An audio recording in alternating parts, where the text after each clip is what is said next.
Hi,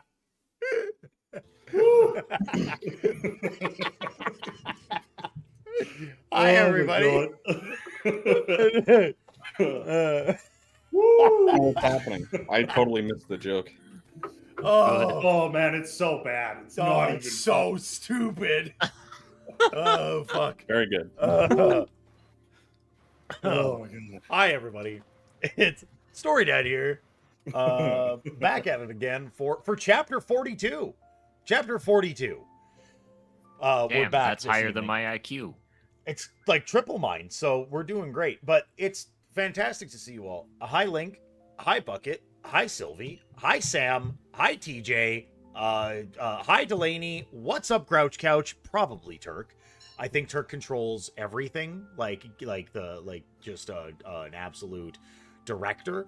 Hi, Taurus Craft. I'm excited to play games with you. And hi, Miss Liz. Most of all, Miss Liz drinking. Miss Liz. Miss Liz sent a message earlier saying that she was deliberately drinking. So, Is there a way to not deliberately drink? well, like it was premeditated. Like sometimes you just, we drinking, bitches. Yeah, that's right. Yep. So it's really good to see everybody. I feel like it's been a while. I feel like it's been a while. Thank you for the hype train, by the way. We already we hit level 1. What is Octopo? Wait, Chris.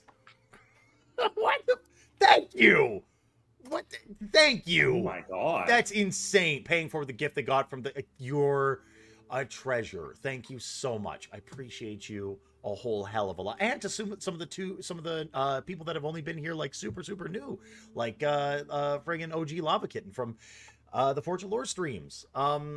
So it's really good to see you all tonight. I'm super excited to be here. I feel like it's been forever. So we are going to introduce everybody because I haven't done this in a while. Tonight we are joined, going left to right on your screen, by Egan, played by our resident LARP runner, storyteller, best World of Darkness plot weaver that I've ever met. Fantastic. Goth mom. Yeah, our goth mom. Fantastic. Behorned. That serious light in an otherwise very silly world. Very gorgeous person that I have the pleasure of knowing. That is Jake. Behorned, you mean Behorny? Jake is behorned, also behorny. Yes, very good. Very good, Lane. We got there. We're also joined by Dante. Dante being played by, of course, my life partner and fantastic game partner in crime, person that I've known longer than any of these chuckle fucks, and the person that has been the bane of my existence for the better part of over a decade. That is Brandon. You wouldn't have it any other way. Nope, I don't think I would be. I wouldn't be who I am without you. Yeah. And then we've got Bori being played by our improv master, our sweet 10,000 IQ memer, fantastic, hilarious, good-hearted Tristan.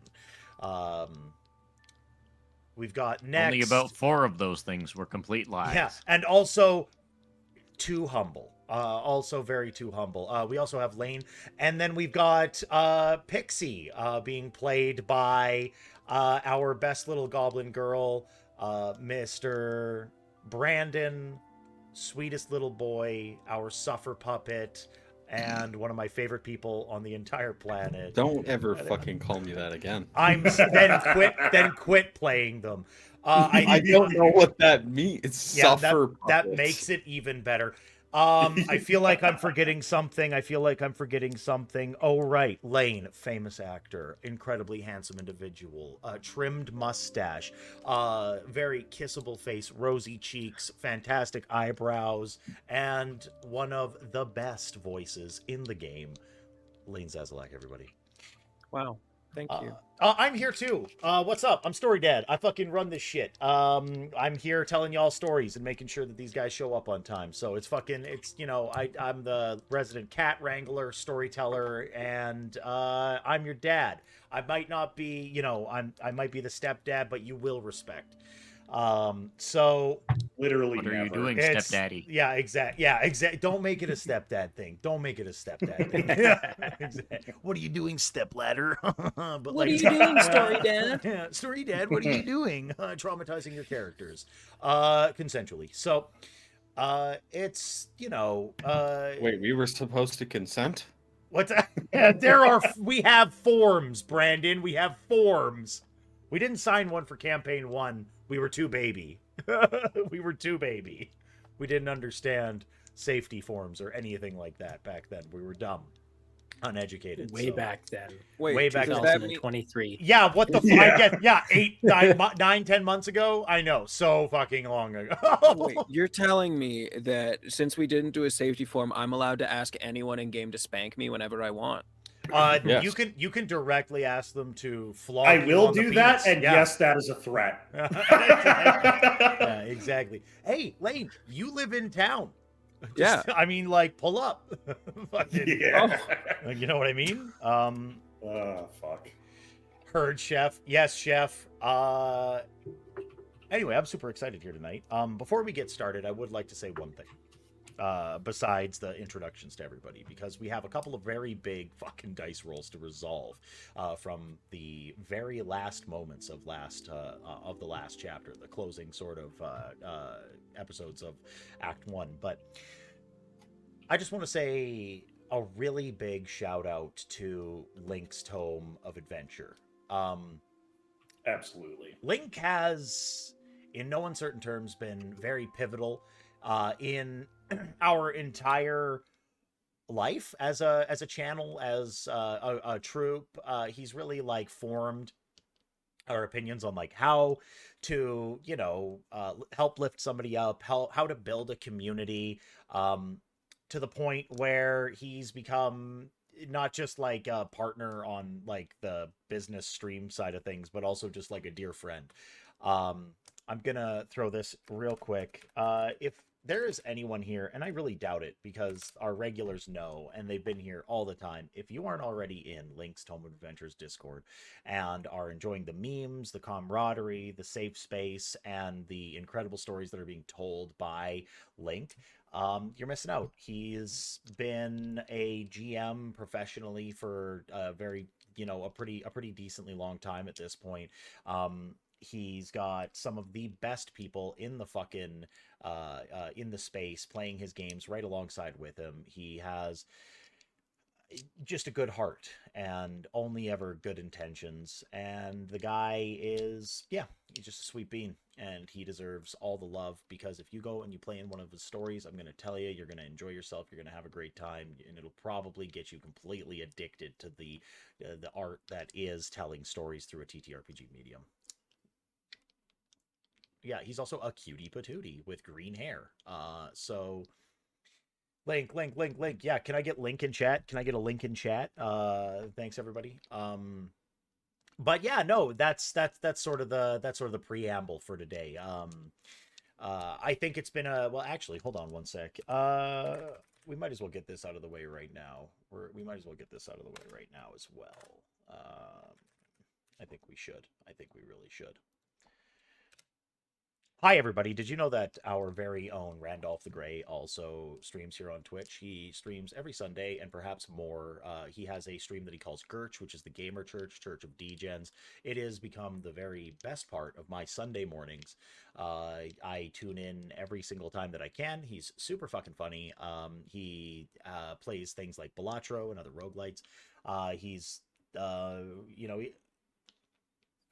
fantastic. But yeah, he does variety content. He has super engaging moments. He's got questions of the day. He comes in, he's a fucking 10 out of 10. We love him. We love Lane, and we want to support him in everything that he does. So go check him out, say hi, throw him a follow, tune in on a Sunday morning if you got time. If not, check the VOD. Pyongyang. Yes, Pyongyang. No one... Yeah, cool, Pyongyang. Yeah, if you like, listen, that won't make any sense to anyone unless you catch the streams.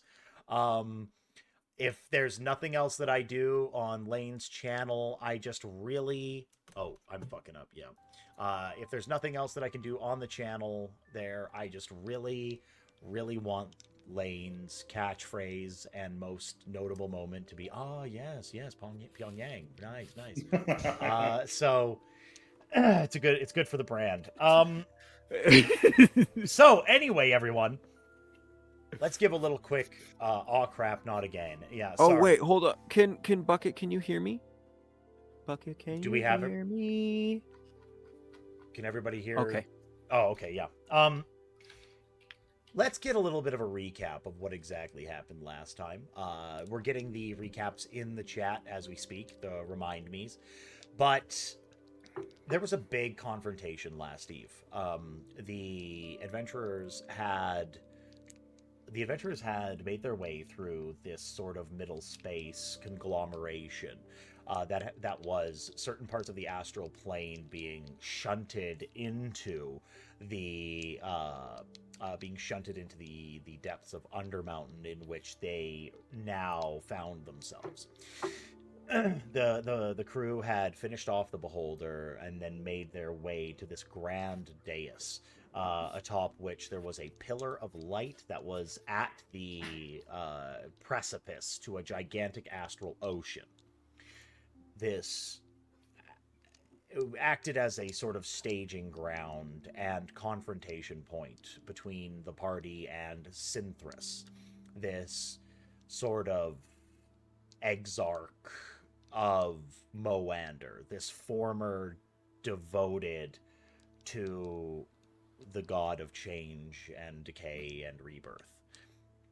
Now, Relica was being suspended above the pillar, and to the dismay of everyone, after the confrontation had ended, she hadn't woken up, and there seemed to be two spirits inside of her in turmoil. What those exactly were, I don't think a single one of you made a proper check in order to identify what exactly was going on spiritually with her. I know. I think we all rolled, but we all fucking... I'm almost certain that Fucked it up. everyone just scuffed that roll. Yeah. But after erecting, An obelisk. Dante's fortress, Dante's tower. Sorry. After Dante erected his tower, Sure did. they made their way inside upon the dais, and everyone sort of had a moment of quiet introspection, prayer, and sort of a bit of sort of a reverie to ponder over exactly what they should do and seek out a sort of spiritual or even just oath-based answer to the problem that was Relica's predicament. A divine intervention was rolled, and it succeeded. Against the odds, it did succeed. And following that, you all sort of realized that Relica was stable, that there was a little bit of chaos subsiding, and that's where we left off. Now, rather than just sort of allow you to mill about for a moment, I am going to ask Pixie what she's feeling in the moment. You rolled last week a d20 right at the very end of the session. Now, this d20 was to give you insight into what had happened between Relica and the pillar. You understand, looking upon your sister, that there is a very distinct difference in how she is now and how she was even a day ago. You have been hunting, harrying, watching, and directly combating doppelgangers for months now. You have learned some of the hallmarks, some of the sort of minute details that lead an imperfect doppelganger to revealing themselves. And you, more than anyone else, understand the small differences in feel, appearance, and general aura of your sister. Something has very intrinsically changed within your now stable sister, Replica. You're not entirely certain what exactly that might be, but between when she was lost into Undermountain, you and when you retrieved her from the pillar, there has been a very deep and yes, intrinsic change.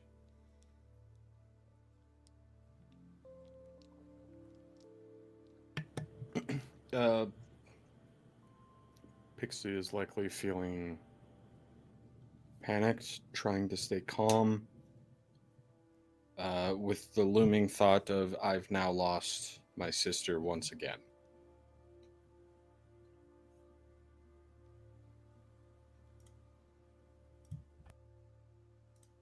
Okay.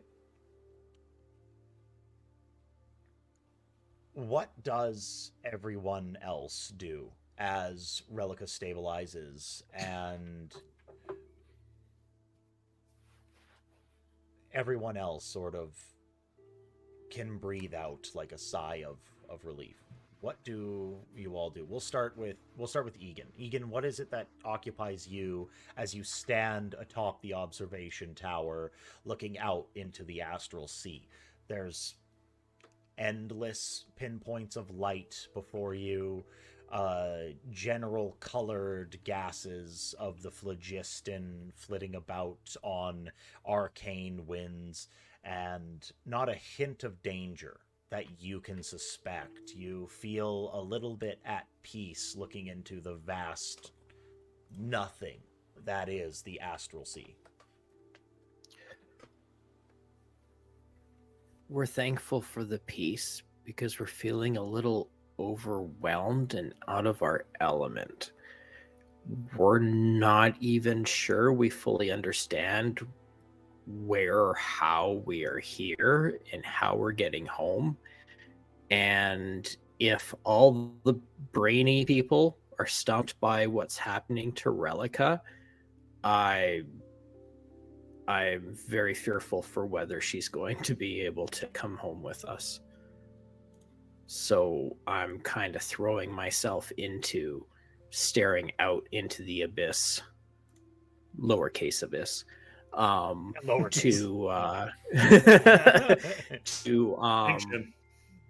to kind of just calm my nerves, because it's either that or I'm going to be pacing up and down this tower until something happens. So I'm just going to try to stay calm and let the serenity of the exterior wash over me.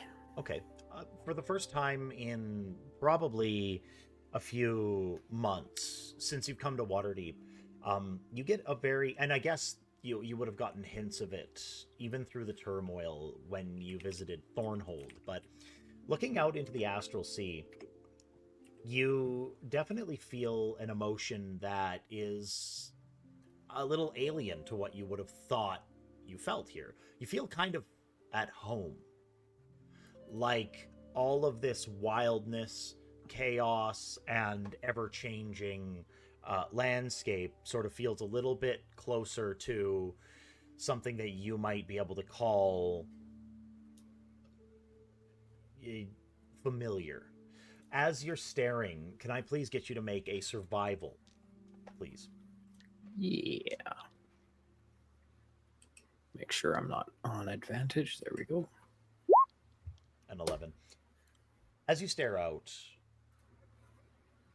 you take in a couple of deep breaths, centering yourself and becoming a little bit more in tune with what is surrounding you. The sea of strange, semi-formed astral essence that is behind the dais, and the waterfall leading to the great astral sea in front of you. And you start seeing and sort of feeling a very thin amount of direction. You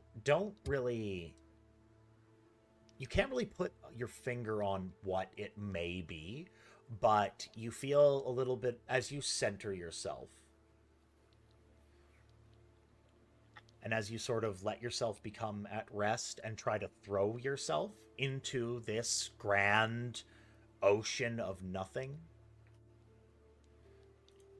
you feel a bit of a pull. Kind of like not like a knot in your stomach, but like if you've ever gotten a gut feeling that you were supposed to take a right or take a left, it's sort of like that. And you're not sure you could exactly pinpoint what the specific direction is right now, but it's out there. And you get the impression that perhaps if you spent a little bit more time, just like your eyes adjusting to the dark, you may be able to get a firmer direction.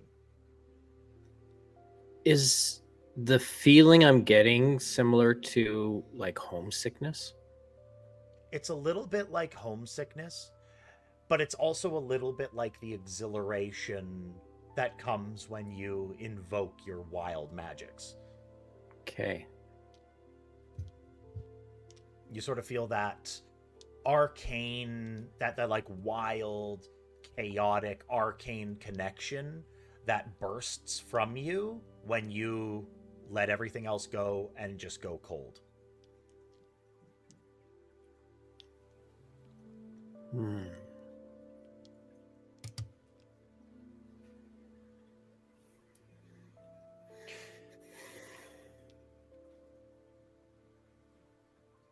I will mull on that.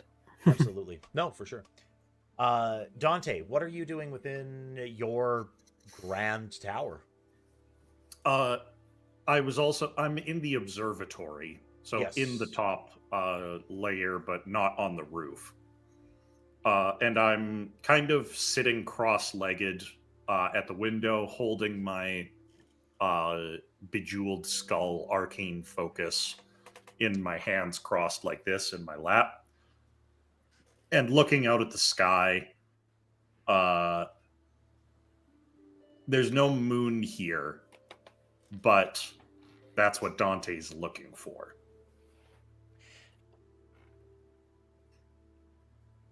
I will ask you for. I think that's best done with. You can take you have this gigantic telescope at your beck and call. You can maneuver it. You can do what you need to do to look out into the astral sea. I think specifically, I have the option of using all of these mechanical instruments, but I have this opportunity to just look up at the astral sea, the night sky, whatever the case may be, and instead of like methodically examining it, I think after what Dante just went through, he's very much a little shaken up and just taking it all in a action that is kind of antithetical to who he is, but one that makes sense in this moment. He's just kind of, we got to ground ourselves here.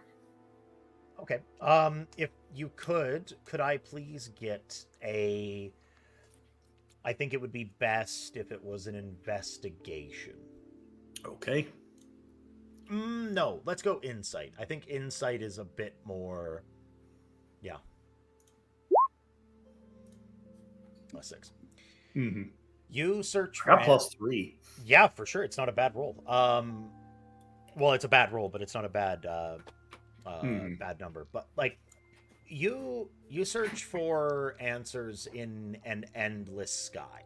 You're looking for familiarity, you're looking for a moon that isn't there, and answers for questions that you don't have. Usually Dante is not someone that finds himself on his back foot. He was prepared for the doppelgangers that were in House Argentum. He was prepared for the confrontations with his father. He was prepared for the meeting with his mother, and you were prepared to go to the gala with your colleagues and friends in order to do battle. You had wands and preparatory magics.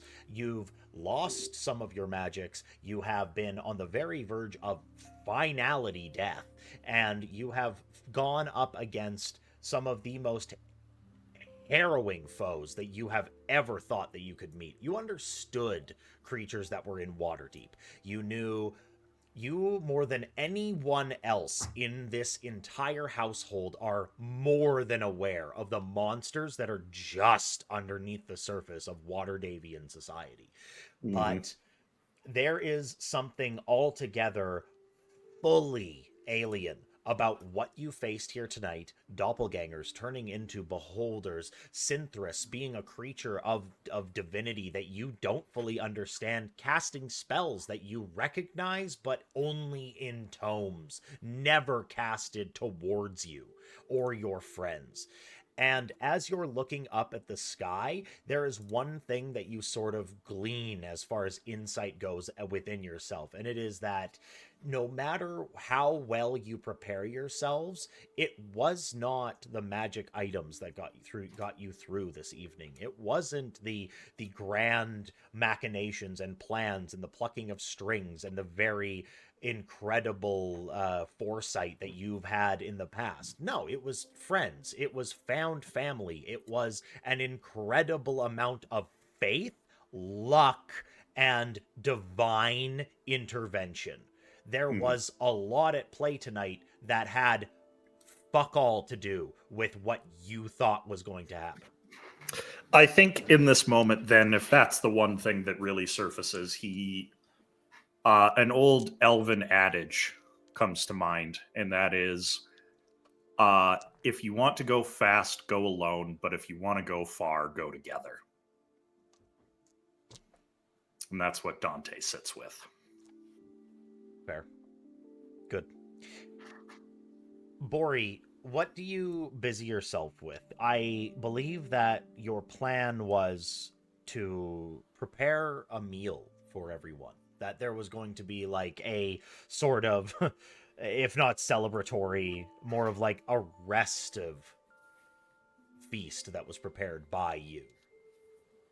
Yeah, Bori is busy in the kitchen cutting vegetables, throwing it into a stew, getting some bread going. He can tell that a lot of people are kind of shaken up. And I mean, he is too, but the best thing that he can do for everybody is to remind them that home isn't that far away. If I could I get a religion roll from you, please?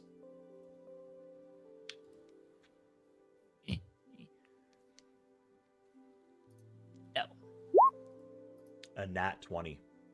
Oh my god, serious? Man, I don't Oh even my get to God. make the... Man, I don't even get to talk about the meme that was earlier today anyway. It was a natural 20. It's not a slutty 20. It's not even a slutty 20. Ah, I'm mad now. As Bori is in the mess of this tower, you feel a hand take your own. There is a matronly figure standing next to you moves your hand away from what you're doing and just sort of shoos you to the side, and you hear an incredibly peaceful and grounding voice beside you. Just says, Bori, my dear, if you would you prepare the mise en place for us? Could we get just a little bit of, just dice some vegetables? I have a little bit of preparation to do. You've been working very hard today. I think it's time for you to do something a little simple, and I'm going to give you some help. And you have standing sort of before you and beside you, who appears to be, in all completion, very likely Baranar. Baranar stands sort of adjacent to you, and you've had your moments of doubt. You cast pretty fantastical magics, but Baranar has been a very unfamiliar god to the vast majority of even dwarven religious beliefs, let alone the common people of the Forgotten Realms. But right now, right here, all of your doubts are sort of cast aside that Baranar is not just here, but is present with you. And you see a dwarven woman standing about 4'10", wearing an apron that has some flower stains on it, mostly ephemeral, a little bit of transparency to her, not completely tangible, but moving around plates and getting ready breads and doughs and preparing meats for a stew. And for all accounts, seems like a very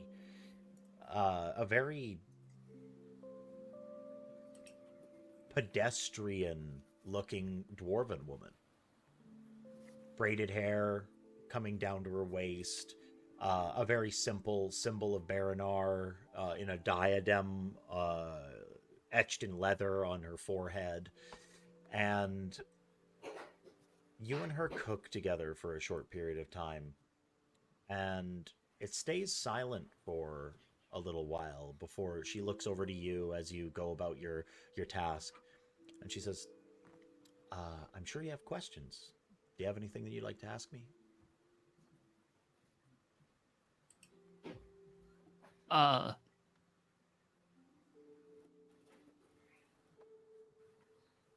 Forgive me, I'm just a little starstruck, you know.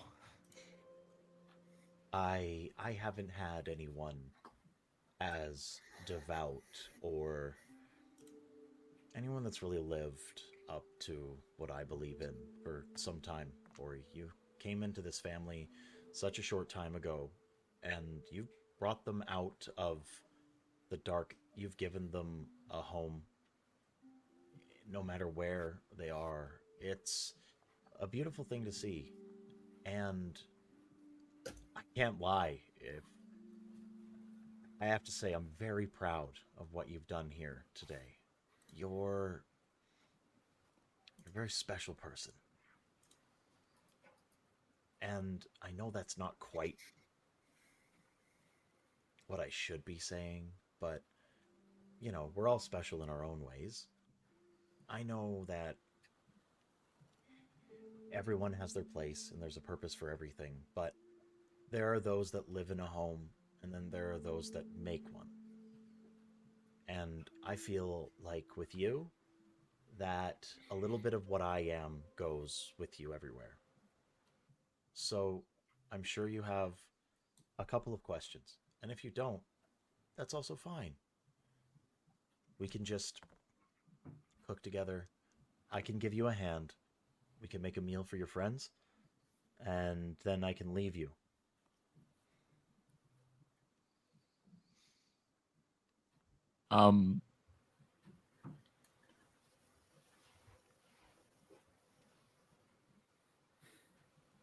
Ori just kind of looks at her, looks inside of himself.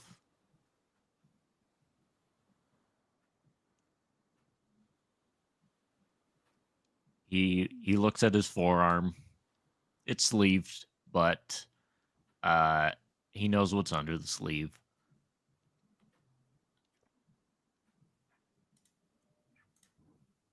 No, you answered enough already. I can respect that answer.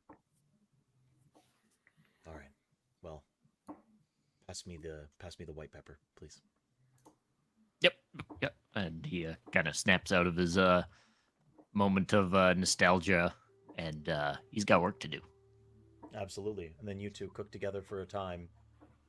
And as you're sort of cooking side by side with who you believe is your god, you turn around to plate the last dish onto the table, and just out of instinct, you sort of go to ask her to hand you something, and then she's gone.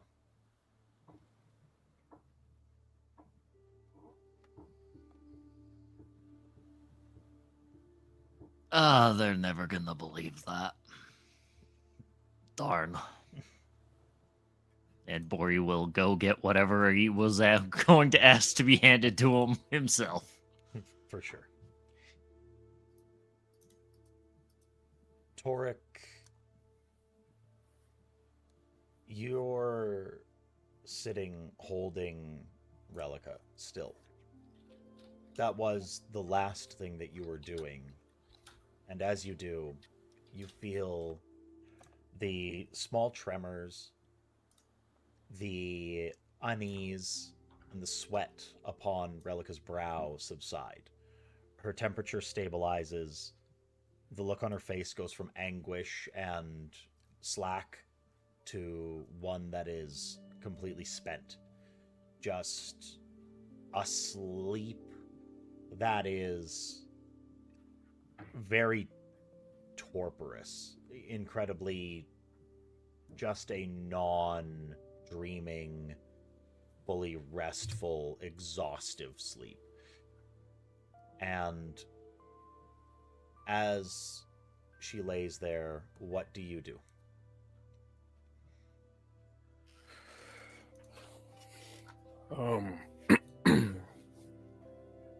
Torek sits by the fire,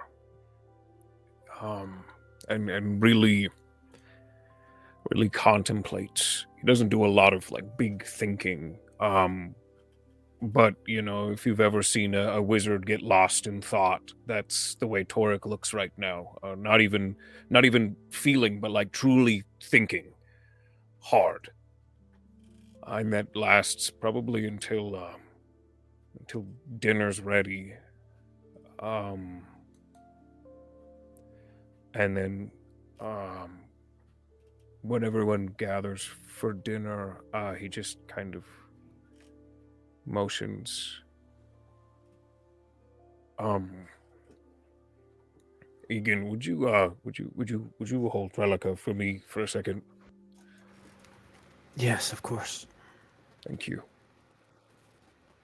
So gives her gently over, kind of, you know, almost like a little sad to not have her in his arms, and then sidles back.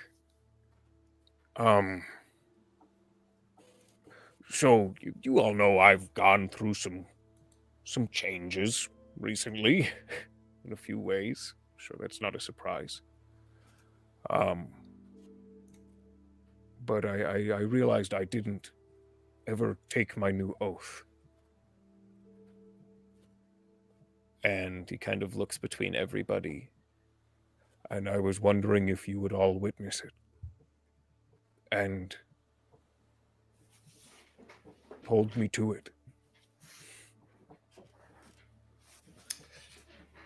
Dante pulls out an ink pen,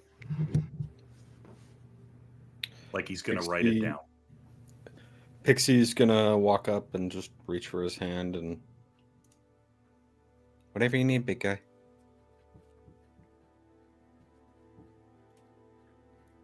Or he's gonna whisper to himself, "Oh, Berlnar, you picked a poor time to leave."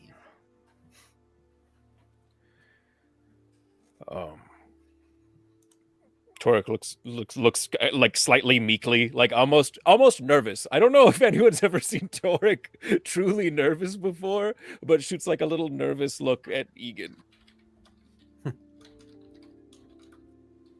We're here for you, Torek. Okay.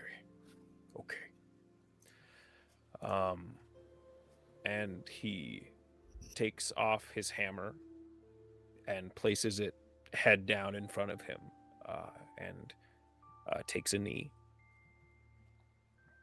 holding onto the handle.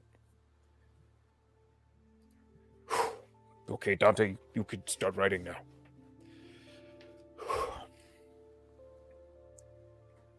My name is Sir Torek the Tempered of House Argentum.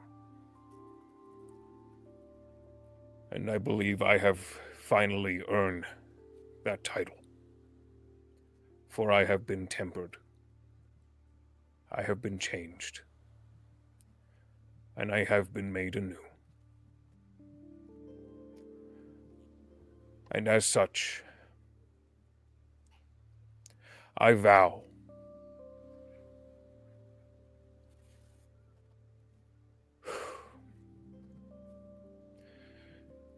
to not be afraid of change. To know that I will change and so will the world around me. But that it may strain me and it may stretch me, it will never break me.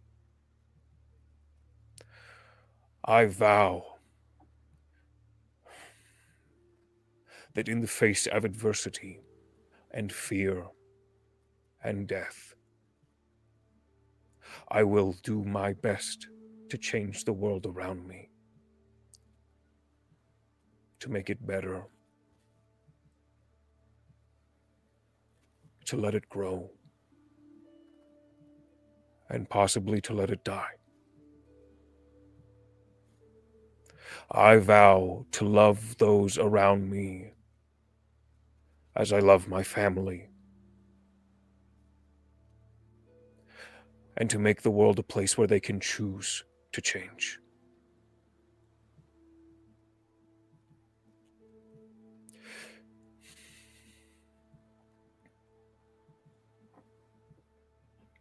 I vow to stand beside you all, no matter what will come, and watch each and every one of you change along with me.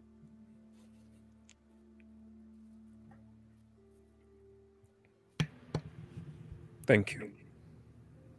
Can you vow not to consider killing me again?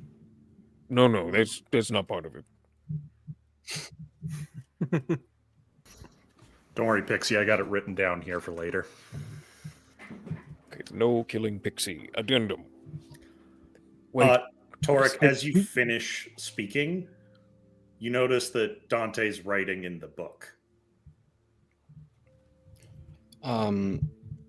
Pixie's gonna squeeze his hand, look up at Torek and be like, just quietly, just hopefully so nobody else hears. Proud of you, big guy. thank you. I feel good. Hey, Aaron. Mm-hmm. Can me writing down the vow of Torek the Tempered in my Book of Shadows count as copying the first level ritual ceremony into it? Oh, big time. Oh, there's never been a more appropriate use of that ever. Sounds good. Yeah. Swear to God, I thought you were gonna say that was a short rest, and I was gonna be like, man, I was thinking about it. way to ruin a moment, but I was gonna cry with laughter. Torek, as you finish your speech, I'd like you to roll an insight.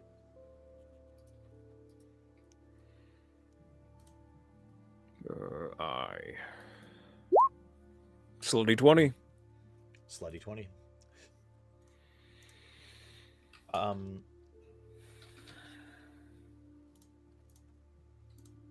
You feel the ring that you've been wearing that has had the toothed maw of Moander fall off your finger. And you feel the tablet that has Moander's face upon it. It's part of my armor now. It is. You feel it go blank. It no longer has a mouth nor a palm. You look down and it is completely blank. It is a completely naked surface. You feel deep within you like it's waiting for something.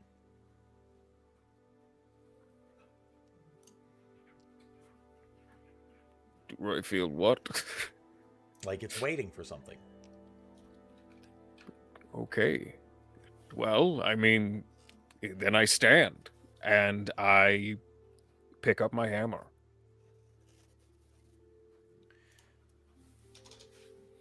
Nothing. Put the hammer down, and then I pick it up again. Okay, it's not the hammer. It's missing something now. Usually the symbol of Moander will remake itself in whatever form is fitting to its environment, the circumstances that have happened recently, the sort of general scenes that you have been putting yourself and others through. But for the very first time, it lays completely blank. And you've been speaking about change, and you're changing, and you're going to change, and you're going to change things, and people around you are going to be different, and this, that, and this, and that. And it's now that you feel that you're the one that's going to give the direction. The symbol of Moander has never had to be a mouth inside of a hand. It has never had to be a set of lips set into a gentle palm. It doesn't have to be any of that. And then Torek very suddenly has a moment of inspiration. The symbol of Moander can be whatever you want it to be.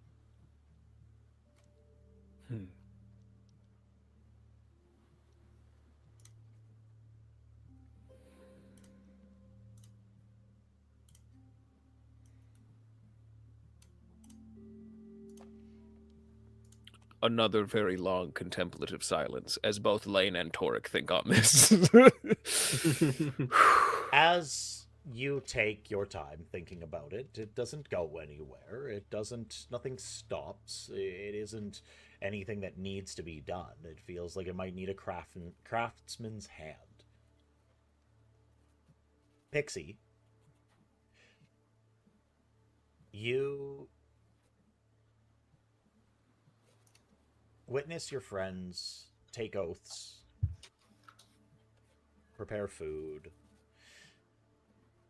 sit in sort of stunned silences at the incredible acts of violence, heroism, and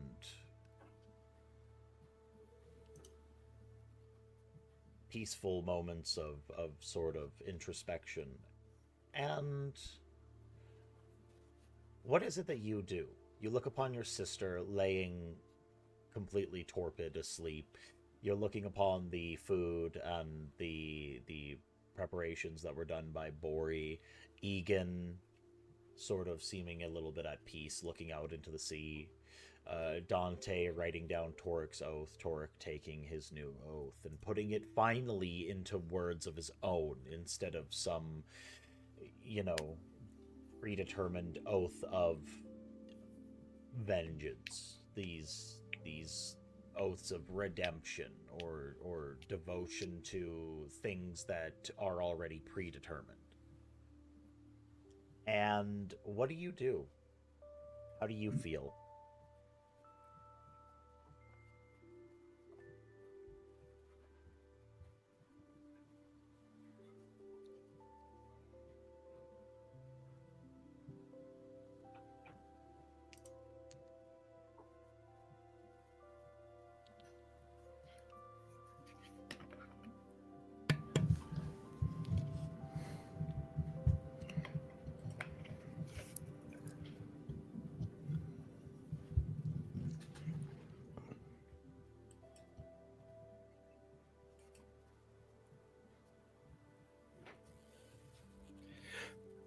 Everyone,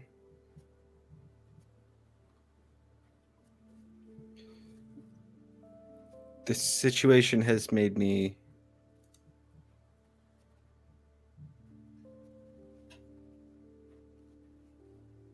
redraw my focuses.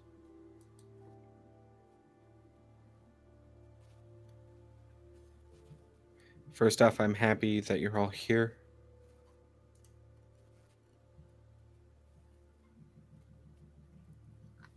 I'm happy, well, Relica, or what is currently Relica with us, is here and seems to be at some point of hopeful recovery. What this has made me realize is that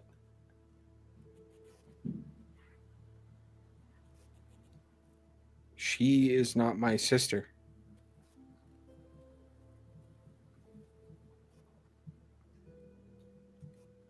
With that said, I'm still happy that she is with us.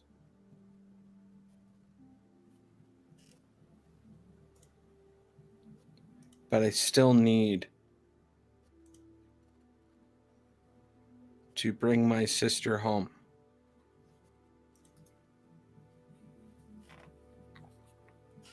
I think we can arrange that. And this Relica doesn't need to go anywhere.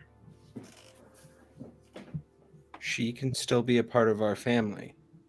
Maybe take on a different face once we get real Relica back.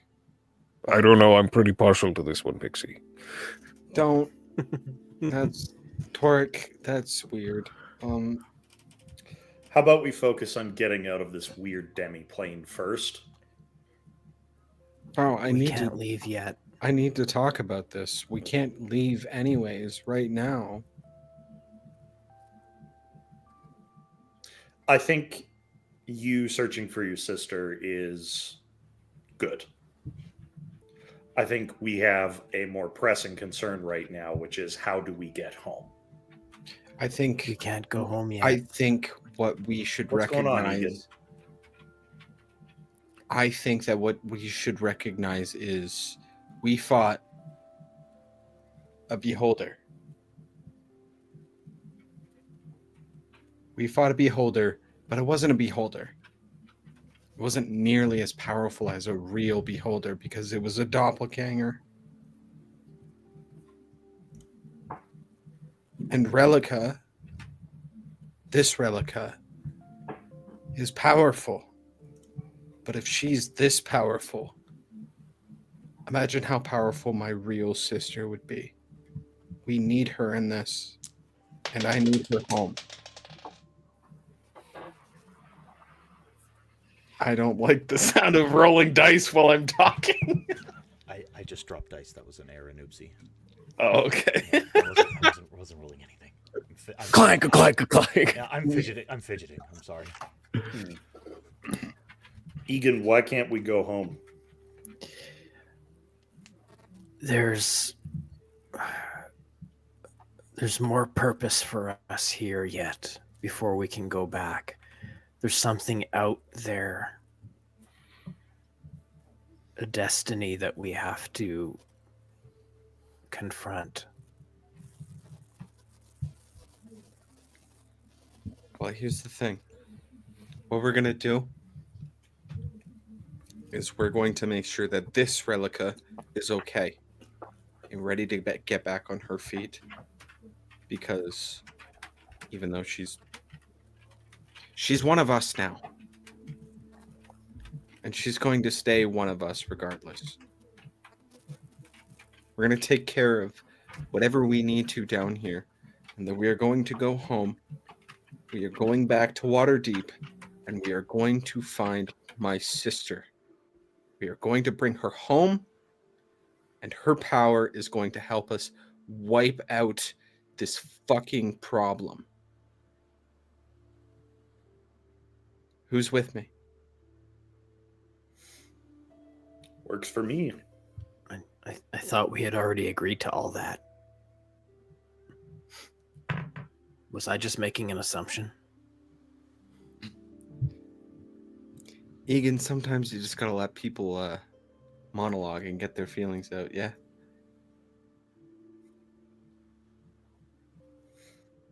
The gods Pixie, will smite us.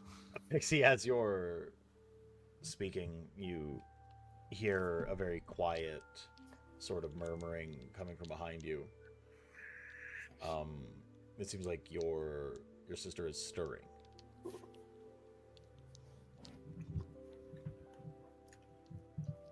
I'm gonna whip around and observe her and grab her hand and see if anything happens. You grab your sister's hand, and as you do, her eyelids sort of flutter open. She looks around, confused, a little bit of a glazed look in her eyes. She's like, "What happened? Where am I?" Good question. Pixie is gonna just start crying and just hug her. Oh, Aaron, I would like to point out at this moment that Dante's Tower usually takes on, the style-wise, it's quite gothic. So fair enough. Yeah. the arches, the whole deal. Relica just woke up. Yeah, and I was watching on Twitch. That's why I was running. That's fair. That's fair. She looks around. She sort of weakly returns Pixie's embrace. And says, "Is everybody okay? Where are we? Are we? We're okay. Well. So we fell off the world. Yeah, I fell down that hole. We're not home, but we're home. We can thank Dante and Bori for that. Okay. We're still in the astral plane, but you're okay, and that's big.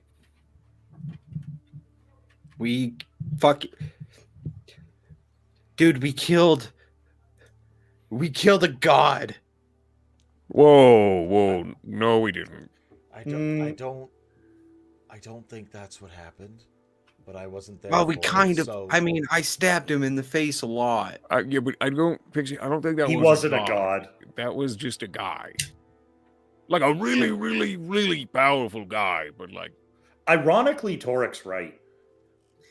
I mean, guys, I don't take this away from me. I stabbed the shit out of him in the face. Yeah, I think it's the god part.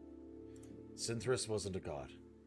Well, Synthris was a prick, and now he's gone, at least temporarily. Pretty sure he's going to be back. We have a habit of that. Yeah. Either way, you're okay. Do you need something? Yeah. Do you need water? Do you need something to eat? I'll take a cheese sandwich. Bori, do you have a cheese sandwich? I'll take a cheese sandwich. I need a glass of water. Bori's going to spin on his heels and fulfill that request to the best of his ability. I heard Bree was going extinct. I need a slice.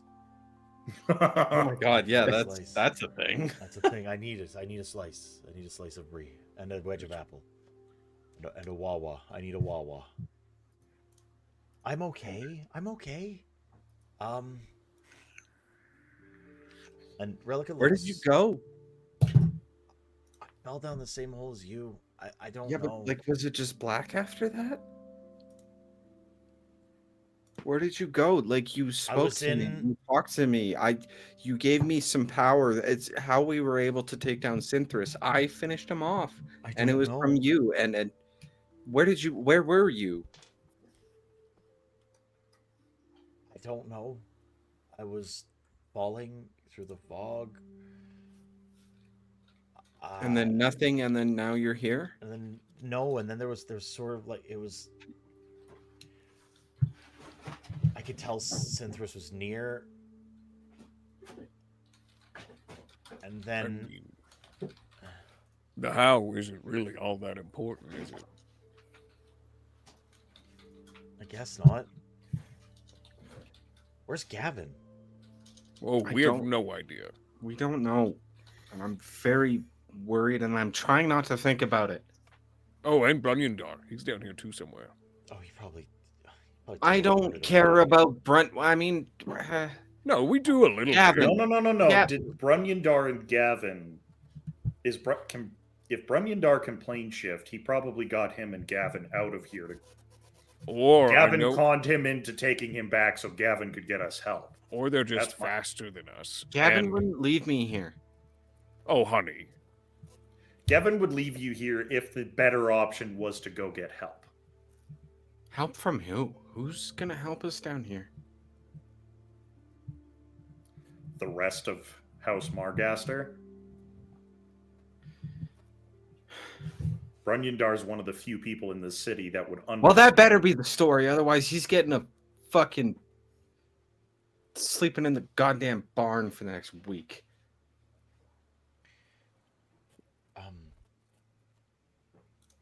I gotta say, everybody, I feel strange. Strange how? Kind of feel like clay that's been baked. Oh yeah. I You don't had some. know. You had some crazy juice going through you. Yeah. Aaron, can I you ritual cast Identify on Relica? Do you feel like yourself? Yeah, I feel like me. Hey, Dante comes over and sits Oh. down, starts pulling stuff out, and he's like, "Hey, let's find out what's going on with you." And she can see like the owl's feather, the pearl, the whole. I'll be right back. Yeah. You guys continue. Nothing. Nothing comes up with Identify. Nothing comes up with identify. No. I don't know. I just feel. different. Yeah. Yeah. I do learn whether any spells are affecting the item Not an item. So or person. If you Also- instead touch a creature. Yeah. Ah, also no spells. All right. So, Relica, what do you remember? So you remember Cithris and then just black, dark, inky, pretty much? Yeah. Then I was. No, not really. It wasn't nothing. It wasn't it wasn't nothing. It was like a fugue, sort of. I don't know. It's like when I was. This is gonna sound weird, but it's like when I was still on the astral plane. Like when I was kind of just the nothing. Like when I was just ephemera.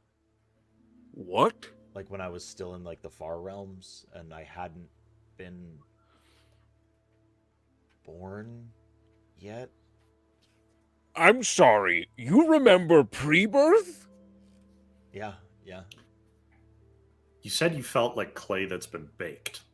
yeah. Like Can hard and try changing forms. too rigid. Oh, shit. Okay. Relica sort of like lets everything relax for a second. She stands up. And then nothing happens. It's like, oh God. Which one? All of them. I don't think I can change. Wait, you're a human now? I don't know. Can I just try something real quick? And she pulls out her dagger. Can I have your hand? Whoa! No, Torek, Torek- you know what she's doing. Relax. Torek karate chops up. He's ready to go. No weapons, but just I'm not gonna stab her. Jesus. don't cut anything off. I'm not doing that either. You swear? Just a very small, gentle, just little slice on the palm. She's like, Okay. I'll do it to me. Not that I don't trust you. It's Dante, just Dante Sure. also pipes up and goes, "Not the palm, Pixie. Go for the forearm. It'll hurt less." All right. And I just flip the dagger around and hand it to her. What's your blood look like?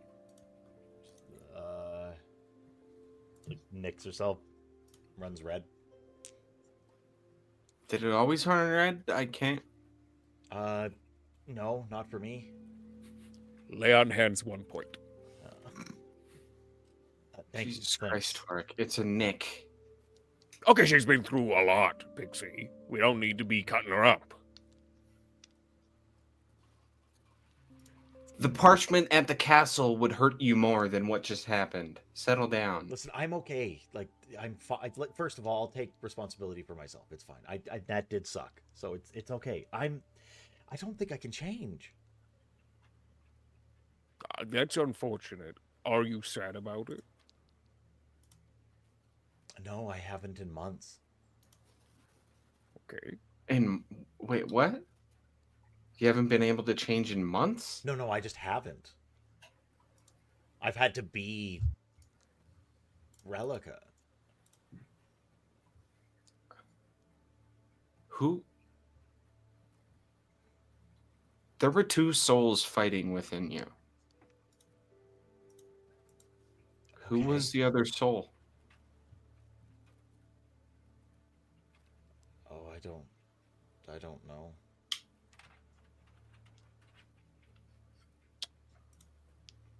Dante, can you locate a person?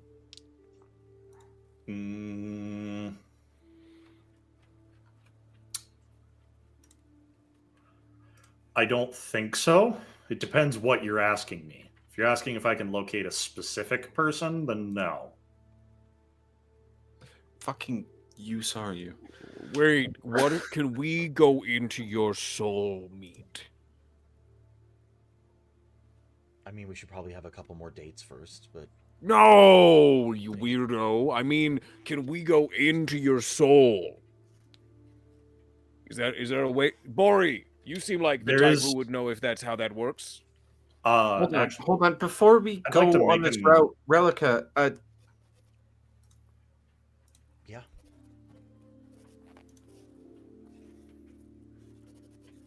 do you have any...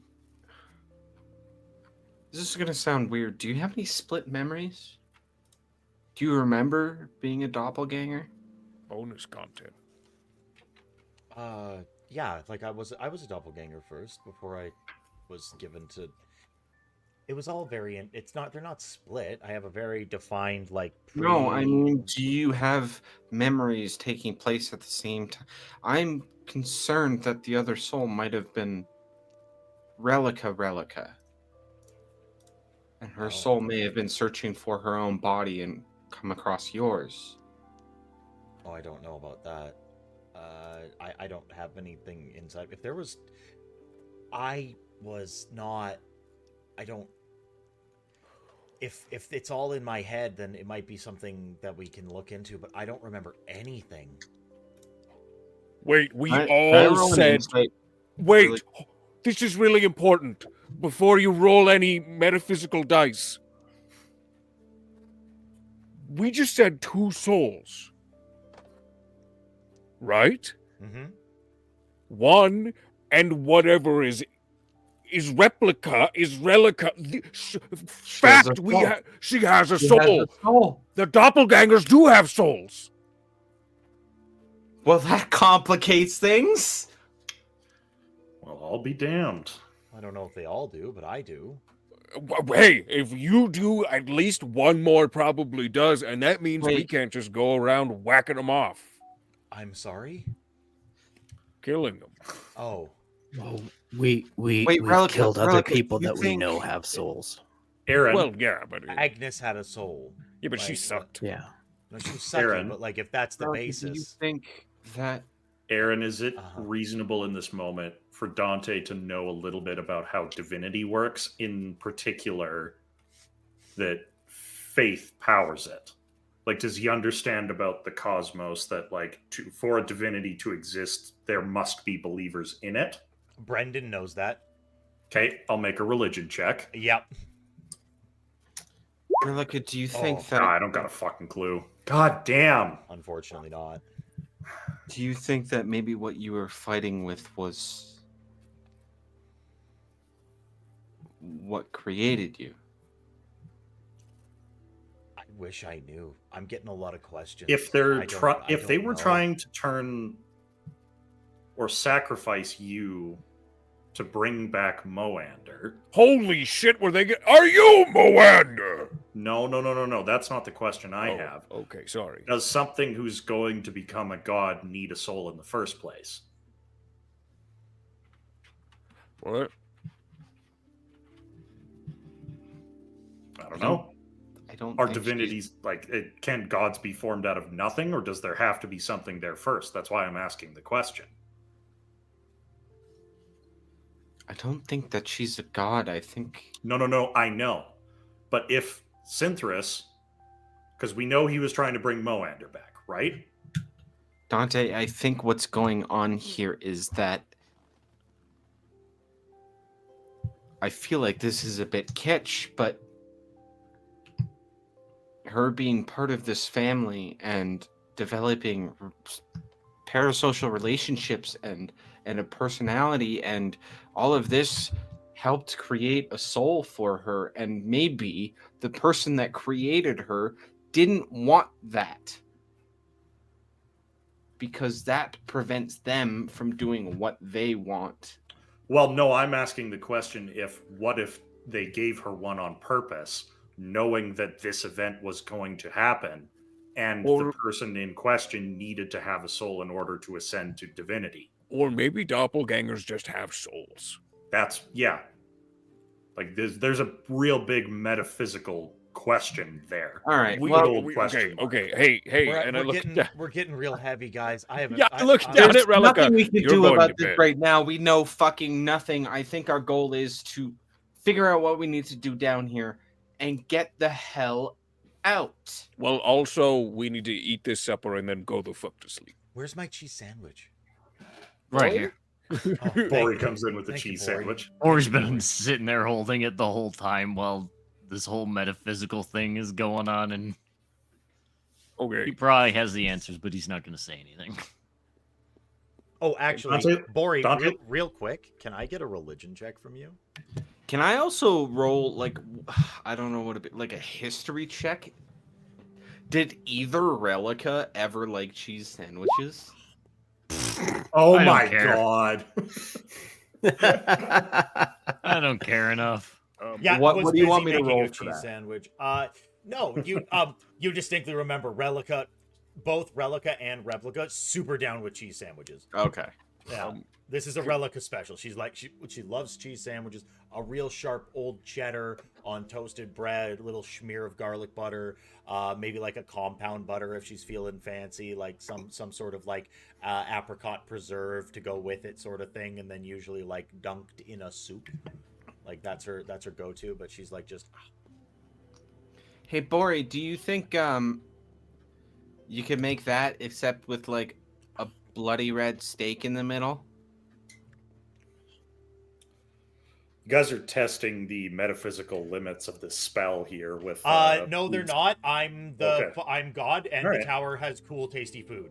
Okay, cool. All right. Yeah, because like all of the fucking magic stuff, like definitely always is like, and then you can also have iron rations with it. It's like, why? Yeah. Why is that the fucking restriction? You can create a literal interdimensional space out of fucking almost nothing that has like locks. This and one doesn't like, even have the complexity of interdimensional like space. It's Yeah, like, I'll just let like you- a tower. Do I get my steak sandwich? you can definitely have a fucking steak sandwich. Like, you can have Right. pineapple on pizza. You can have fucking like. Well, whatever don't the do fuck that because that's You can have gross, whatever you but- want. What I'm saying is, you can have whatever you want, gross, fun, or otherwise. Why draw the line at fucking food? Because like the Magnificent Mansion has like chicken, and like the fucking Leoman's Tiny Hut has a little bowl of figs. That's dumb. It's like it nourishes you, but it has to be bland and taste like dog shit. Like, okay, that's dumb. You can have steak sandwiches. You can have Philly cheese. You can have a chopped cheese. You can have like Monte Cristos. You can have like smashed potatoes. You can get like hash browns. Whatever the fuck you All want, right, man. then Like, for the first time you guys have ever seen in knowing Dante, he tucks into a bloody fucking steak right next to Pixie. yeah, 100%. Like, and like it fucking there's like tater tot casserole, like there's or tater tot hot dish. There's like the crunchy onions on top that everybody loves. Like, it's fucking like fuck it. Why? Except for Aaron, because You know, he I doesn't don't- like onions. Listen, just because Aaron doesn't like onions doesn't mean the other. Also, Aaron, 8 you never billion asked my people on the question. planet. How do you? You never answer my question. How do you feel about shallots? Oh, dog shit. Hate them. Yeah, for sure. I'm kind of okay with like fucking chives fresh out of the garden. I'm kind of okay with that. I used to eat those as a Not kid. green onion though. No, green dog shit. Super gross. Tastes like ucky. Like a poo poo doo doo. Like gross ucky. That's so bizarre to me. You're Dude, such a tell me about foodie. it. Dude, I love. Man, I sure wish I liked them. I don't. I think I'm gonna try like just to. So we're gonna here's go, the we're- thing, Listen, like- we're gonna go on a tangent here for a second. Sorry to derail everybody, but like we're gonna talk about I- food.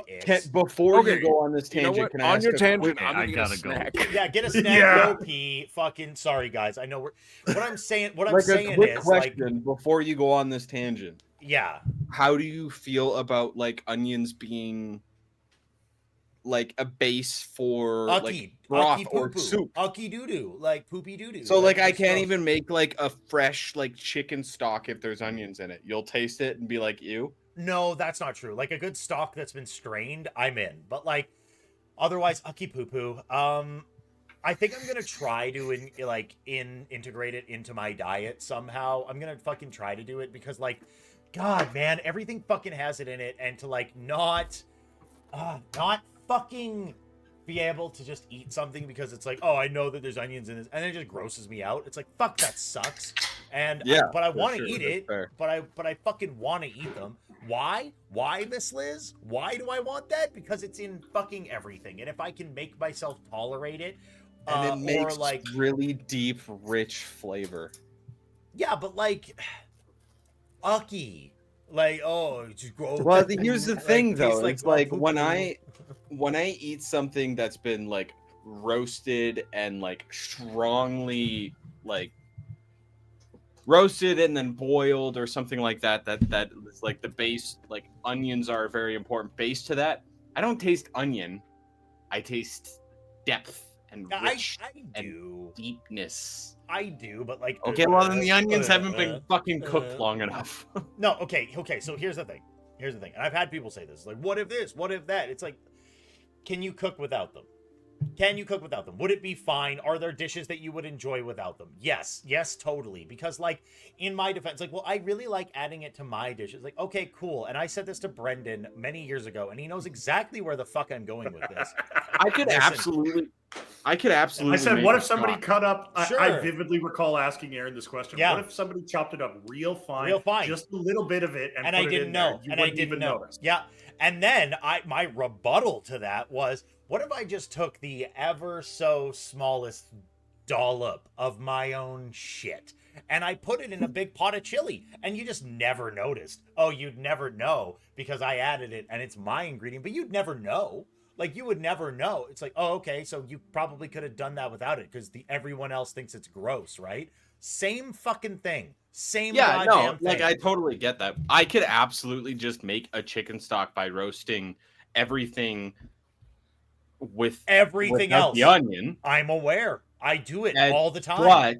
But that onion does absolutely add a depth of flavor that you cannot get without it. Sure. I'm sure it does. except I've gone a You long don't like time. the flavor. I And love that's chicken okay. stuff. That's okay. It's just I've never met a If you- person okay. who is like that hard against I'm not that. onion. Well, here's the thing. I'm also not like that hard. I'm not gonna spit food out.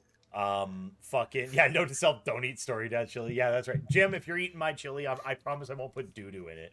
But like, don't clip that. But like, what I'm saying is, I don't mind. I don't hate onions like with a burning passion. It's mostly for the meme. I'll fucking eat stuff with it in it. I'm just super not gonna enjoy it. Like, whatever. I'll eat a French. Somebody puts the only reason like I asked this is because my intention is to do a lot of cooking at Pentacon, and Yeah. a lot of the recipes I really like cooking that Make them for the that rest of taste us. really and say, fucking "Fuck good. Aaron." Have some sort of allium in it. Hey man, okay, that's super cool. If you bring a French onion soup and like a Philly cheese with all the onions, and you do all of that kind of shit, and you're cooking with onions, cool. I'm gonna make a pot of chili, and I guess you can just find out what's that's in not it. what I'm saying. That's not what I'm saying. Is what I'm saying is like I wanted to know if there's like certain levels where you are going to like enjoy it, where it's not going to be a problem. But if there's not, then I'm going to come up with dishes that don't have onions and Just make make it- sure you enjoy my goddamn food. Make it Because all if you super don't- garlic heavy. Make it real garlic heavy. Okay, I can definitely do that. Yeah. You want good flavors? There's a lot of things that you can do without onions. Liz, okay, anyway, we've derailed long enough, for fuck's sake. Yeah, well, I mean, now Brendan's gone. All right. For fuck's sake. This Okay, is well, important to the plot. It's very important to the plot, everybody. Fuck. Sorry, I'm gonna go grab myself a water. We'll be back in like 2 seconds. Brendan's already gone. I'll be super quick. And then we're back in the action. Everyone take a breath, get your wiggles out. I've never wiggled in my life. That is a lie and a half.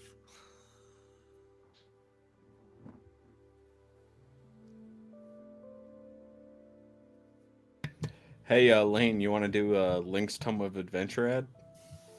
Hey, everybody. I would just like to take a quick second to shout out to our sponsor, Link's Tome of Adventure. Link's Tome of Adventures is an incredible place where you can not only make some really cool friends, meet some really neat people, and learn a lot of things, but also have a really fun time. Link's Tome of Adventures is a professional game mastering service where Link himself will run you through any number of games, from Dungeons and Dragons 5th Edition to Candela Obscura, maybe. I don't know if that's in his wheelhouse, but if it's not, he'll figure it out. He'll learn it just for you. As long as there's enough player base that wants to give it a shot, he is more than happy to take on any project, anytime, except, the times where he's already busy because he's working his little buns off.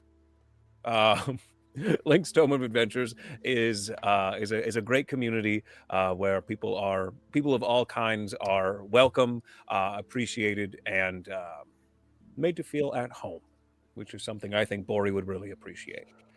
So thank you again, Link, for all of your support. Thanks for doing what you do, not just for us, but for everybody you do it for, because you're really good at it, and I hope you keep it up for a good long time. Forever, until one of us dies. So I heard something super cool on the Grouch Couch. They're sort of like, it's a bit of their, it's not really their motto, like it's not their mission statement or anything like that, but it seems to be like a core value of theirs, and it repeats in my head a lot. We're friends with everybody unless you're not friends with everybody. I thought that was pretty fucking beautiful. You know what I mean? And I know that like as like the biggest broadest stroke terms, like that clearly doesn't make sense. It's like, well, then you wouldn't like people that aren't cool with fascists. And it's like, that's clearly not that's clearly not the case. It's like, yeah, I know I'm not, and like other people that I am very, very close to are also not. But like, anyway, it makes sense. It made sense to me. I liked it. Fucking Couch Crew for life. So, getting back into the fucking story of things, everybody. I think we've fully derailed enough. But Relica is sitting there very contemplatively, sort of like looking at her hands. Hi, Precarious. seemingly trying to will them to change in order to like take a different shape. And it's clearly not working.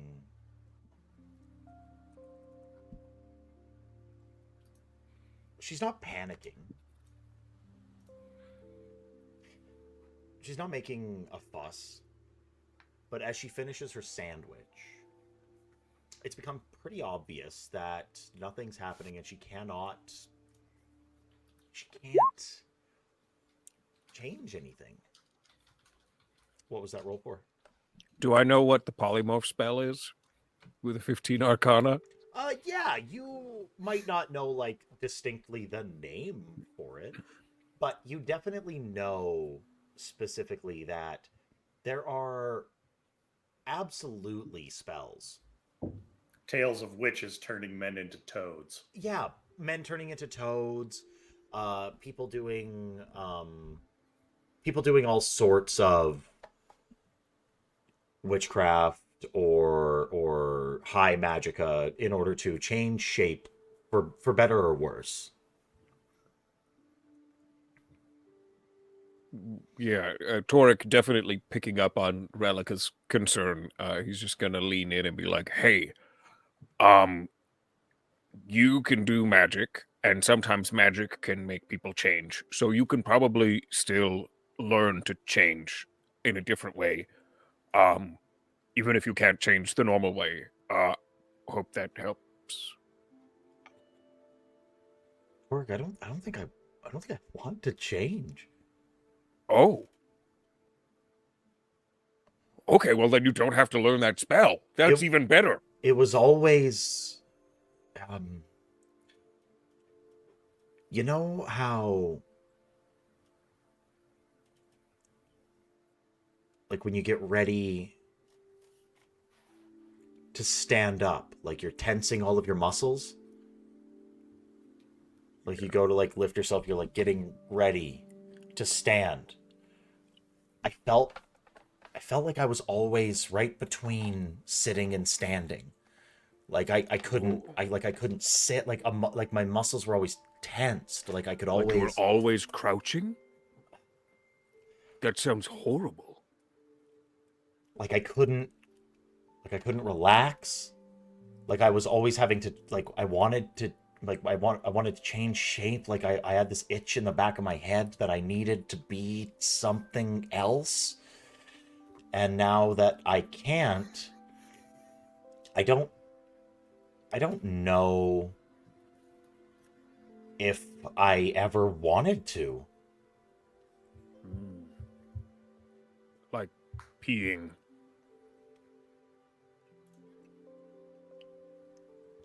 No.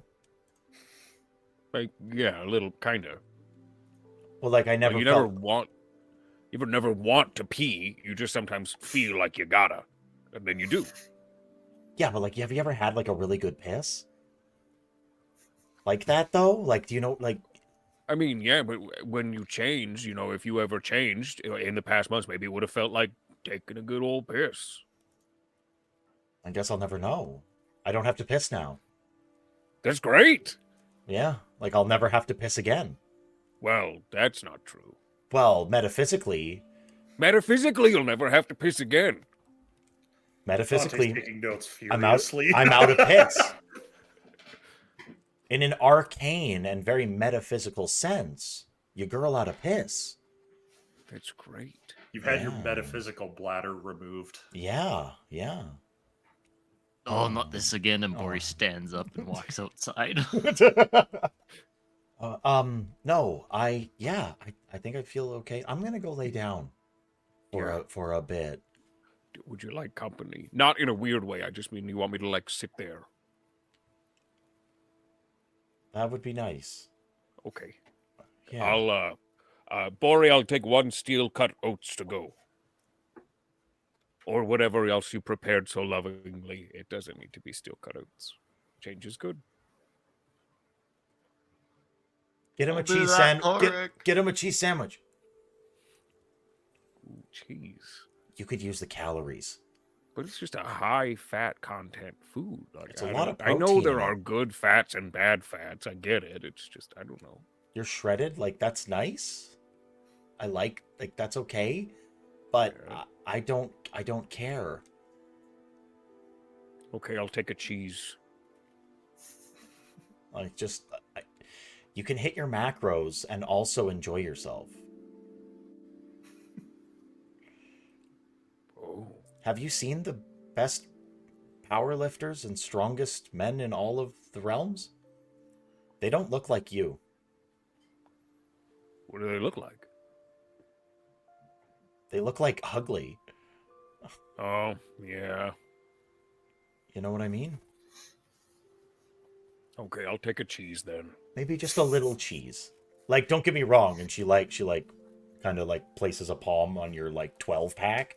And she's like, I don't want this going anywhere, but Okay. but like it's okay to have cheese every once in a while. Just add, 20 minutes to the run.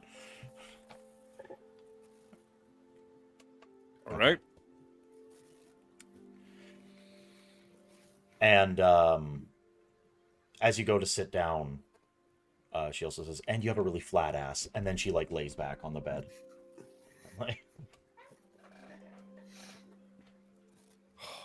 If you Torek, hadn't have almost been torn Dante, asunder metaphysically, I'd Torek, leave. can I get a perception from you? Is he gonna perceive his own ass? 3. It's a 3. You try to look at what she's talking about. I don't have And any ass at all. you can't even see any ass. I don't even have an ass. And instead of sitting beside Torek, he wall sits beside Malika. He just wall sits. Isn't that a core exercise? Do squats. Yeah, you're right. He'll just Wall squat the whole time. absolutely Dante do. can't hear anything, but Guess overhears that and tells Dante about it, and then he just stifles a laugh in the kitchen. I was a goalie in hockey, and I can tell you that wall sits were a saving grace. That shit works your thighs and your butt more than your core.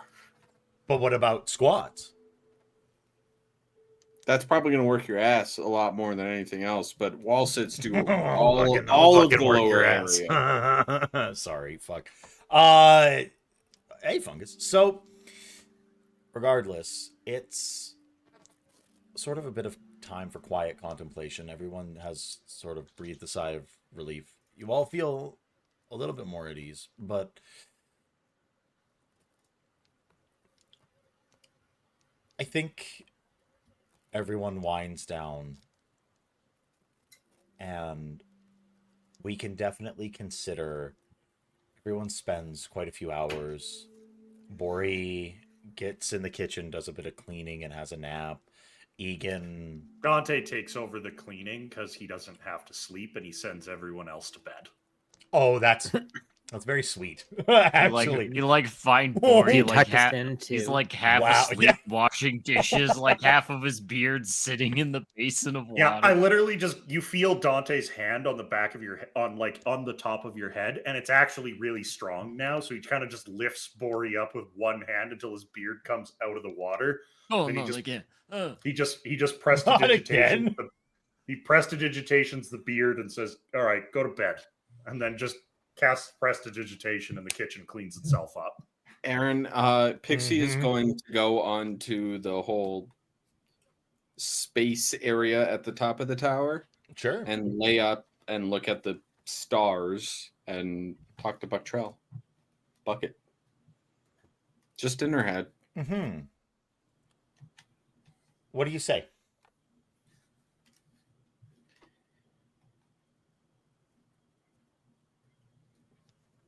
I wish I knew what to do or what to think. And I know you're probably here watching over me, and I wish I knew what you thought. You seem to know so much, and I feel like I don't know anything at all. And I want to do right by the people around me. And it's comforting to know that you're watching over me, but I feel like I'm in a place where you can't. And now that I know that you were there all that time, I don't know how to react when I think you're not.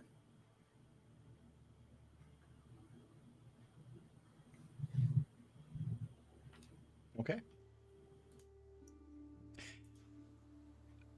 Everyone can go ahead and give themselves a long rest. I think Dante's also going to reach out for his father while everyone else is sleeping. Well, I don't know what kind of night-day cycle we got going on here, but in what would be the darkest hours of the evening, he's not expecting an answer, but he's going to reach out and just say, I don't know if the doppelgangers are fully defeated, but they've suffered a major blow today. Just figured you'd want a heads up. Yeah, what about it?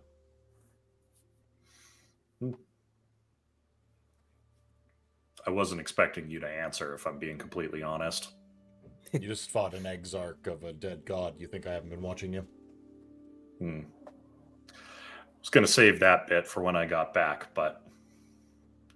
New story, cat. The baby. We must tithe. Everyone tithe. Tithe for cheddar!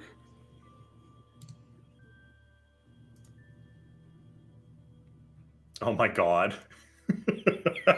Oh, what a little baby!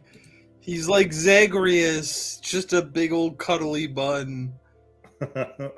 He is the baby. Yeah. Do I grab Zagreus? No. He's right beside me. Oh.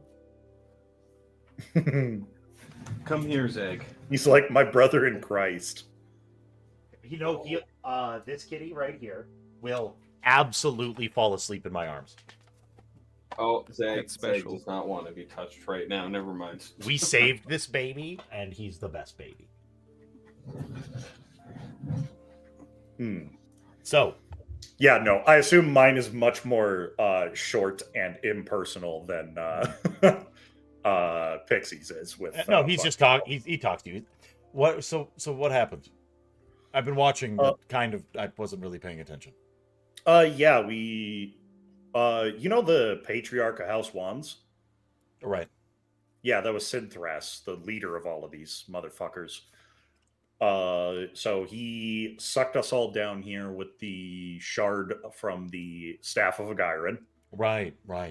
Yeah, did a whole big thing at the Midsummer Ball thing, you know. The usual for this kind of ritual shit. Right. We all fell through what felt like nothingness, and I think he sucked a piece of the astral plane here or here to, like, it's some kind of neutral zone, as best I can make out. And yeah, he was here trying to sacrifice one of the members of House Argentum, it looked like. And we killed him. He's dead. Ah. Yeah. Well, for on the top, it looks like things have changed a little bit. Not tremendously on the outward facing, but Undermountain is mostly asunder, from all accounts. I think that's where we fell to. Right. Yeah. It seems like it's a weird space now. The different layers have been chunked up into extra dimensional spaces, and by all accounts, the mythal is either broken or changed, and a very large amount of spellcasters have gone missing. Weavers of Arcanum, mostly. The devotees of gods are doing what they can, but it's a little bit of a state of emergency up here. Well, fuck. Mm-hmm. House Margaster affected? Do you know? No idea. All right. Well, I will keep you posted. And yeah, I think we're going to try and, well, the rest of these folks are going to catch some shut eye, and then we'll try and make our way out, and I can give you a full update. The cat says he's vampire dad. Yeah. Oh. Cat is on the friggin' on the desk. Hmm. I see. Well, good to hear. Yes, hello. But no, it's good to hear. I'm glad that you're alive. But Dante literally is just like he tries not to think it in his head because he knows he's sharing telepathically with his father right now. After the conversation ends, he goes, "That's the first time I've ever heard him say he's glad I'm not dead. What the fuck is going on?" Right. The thought occurs to Dante after that, like, maybe he wasn't immune to all of those changes. All right. As you all awaken, what do you do? It's quite obvious that you need to find a way out of here. This isn't your home.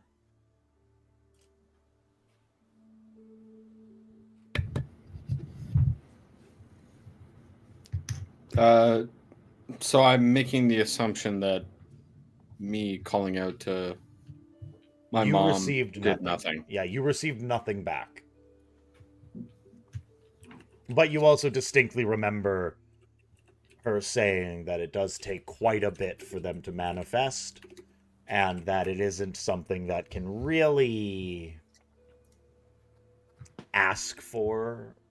And they also told you that they can see all things, and that if they were meant to come and see you, then they would have. Pixie's gonna wake up on the roof staring at the stars and just be like, be really really helpful if you could give me a little bit of direction. Fuck. Okay. East.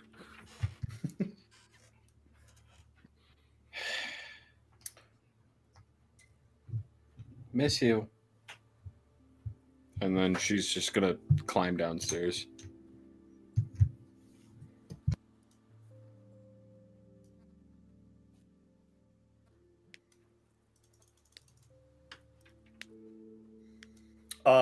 Aaron. Yeah. Is there anywhere else we can go in this area? Like, because we have just this little dais here. Oh, and then for sure. Back leads toward where we came from, which is kind of just isolated. Like, it's its own isolated little chunk, right? There's definitely something to be said about heading back the way you came. There's nothing wrong with that at all. You could certainly try to make your way out into the astral sea. You're not sure exactly how you would do that, but Egan seems to think that there's something out there. And the coastline that you see that has this like waterfall effect coming off of it does seem to extend in both distances. So there's absolutely ways to go. Option. You would just have to choose one, talk it out, find out exactly where you should be going. This is all, unfortunately, brand new and alien territory for most of you.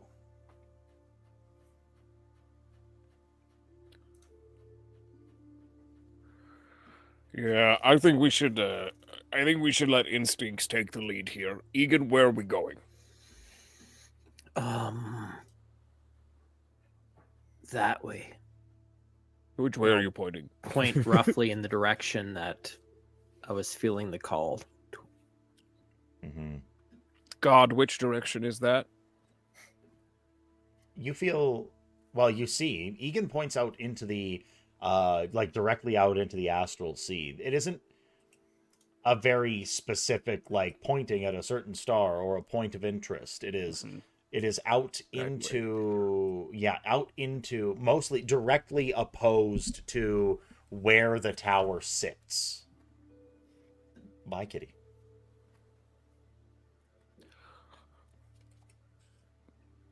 We've all woken up now, yeah? Everyone has awoken, yeah. It's morning or whatever. It would be an 8-hour period past when you stopped. Yeah, great. Mm-hmm. Okay. Did Relica wake up? Is she okay? Relica is still asleep by the time Torek awakes. Torek usually getting about 6 hours, where Relica would sleep for perhaps 10. Ever the sort of like, not quite a dilettante, but like someone that has enjoyed the more cushy lifestyle of like awake when they need to. That's literally me and my girlfriend in real life, which makes me laugh really hard. That's super funny. Wait, are you the 10-hour? No, I'm the 6-hour, okay. baby. Okay. I don't fucking sleep. Oh, I'm the 10-hour. You're the fucking 16-hour. Jesus Christ. What? You're the stay up for 24 and sleep for 16. That's true. I will stay up until like 7 a.m. and then sleep until 5 p.m. For sure. All right. So, Which is actually only 10 hours. actually, and whatever. So can I please get can I get Bori, Dante, and Egan to roll an Arcana check? Can I have my familiar actually, help action? You can definitely have your familiar give you the help action on this one. Egan, roll it with advantage. Oh, okay.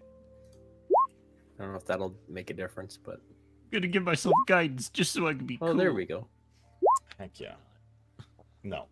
Roll that d4, you could crack a 10. You could crack 10. You could also give me guidance, and I might be able to clear a 25. Hi, Raiders. Hi. Hi, guys. Hello. Hi, Forge of Lore. We love you. Yeah.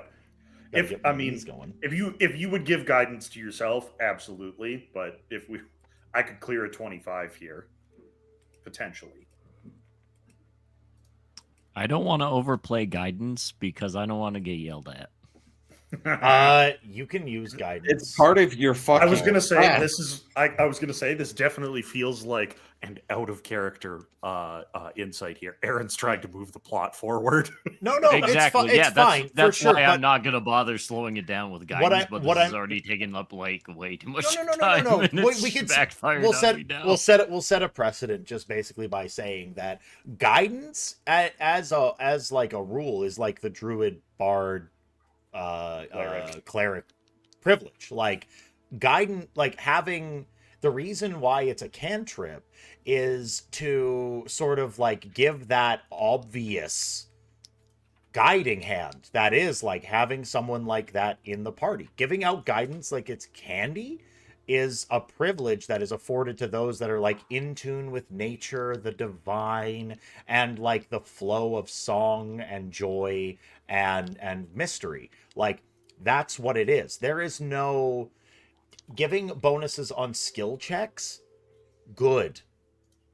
Swinging with advantage every single hit and dealing 1,200 damage because you're a assassination rogue and all that kind of shit, or you make it. Listen, Bori isn't a fucking Twilight cleric, an Echo Knight, or like a Gloomstalker ranger, so I'm really not upset. Plus, fucking possibly 4 to a skill check just helps me. I love lore dumping. Please.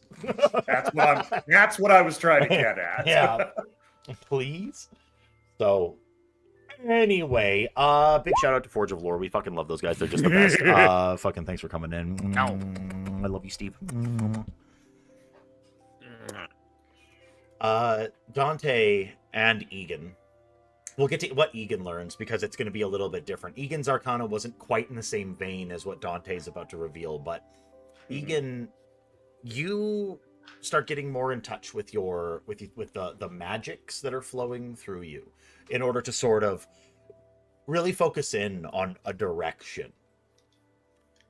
And you don't get the most vivid, like silver line leading you through the forest the way that you've had, but you get the distinct feeling like if you could set out into the sea, that you could eventually get where you need to go, whether that be now, you know, days from now, what have you.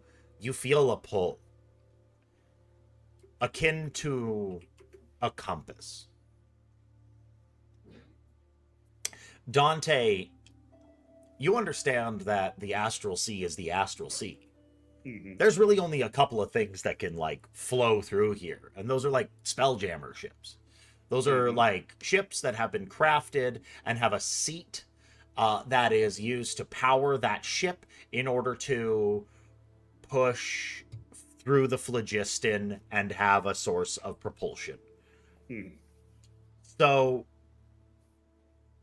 you're not 100% certain that you could, but you're not sure that you couldn't craft a floor that is a spelljammer hub into a Dante's fortress in the shape of a ship.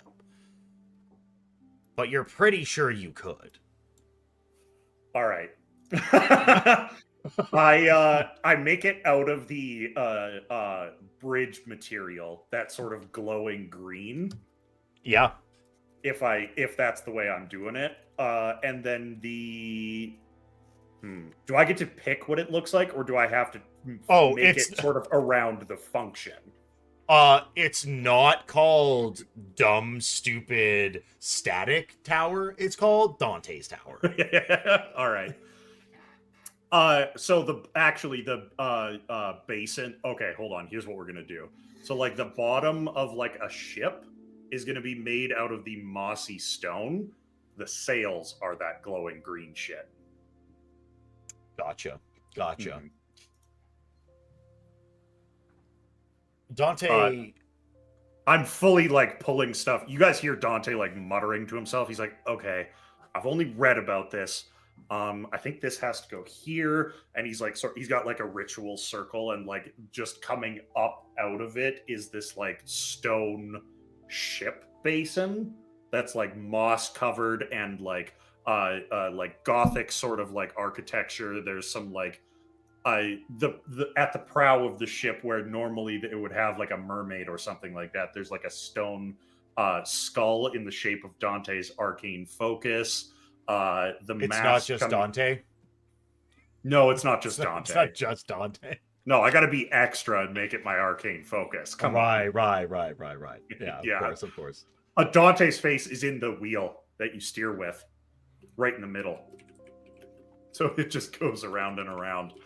But yes, I will ritual cast that and create a stone and wood. There's some trees on this little part here, isn't there? Or is that just... Nope, there's definitely trees. There's some foliage. There's 100%. I collect a couple slivers of wood and some bark and all that kind of stuff, so that all of the materials that I'm putting into the ship that I'm creating those are the arcane focus. I got to have a piece. Right. No. Yeah. So I just whipped this out of nowhere. You know, this ship does feel distinctly evil. What do you think my whole vibe is, man? I know, but normally it's like under a veneer of, nah, I'm just a petty little bitch. But this one, it's like... Tarek, you want to sail through the astral sea on a pirate ship? Yeah. Yeah, that's what I thought. Get in. Okay. Let's go, motherfuckers. I'm a pirate. Mm-hmm. I've always wanted to be a pirate. Yeah. I knew it was coming. Wait, what? We're on a ship. Why is Tristan crying, Brendan? Oh. That everyone's getting onto a fucking pirate ship in the astral sea? Why? Yeah, all right. Yeah. Yeah, that one took me a second, but I got it. Yeah, you got there. The ship bobs within the phlogiston for a little while. And Yeah, get in, loser. We're going astral fishing. Relica piles on. Dante gets on. Egan piles on. Bori. Pixie. And, oh, hi, Fishy. Speaking of fish.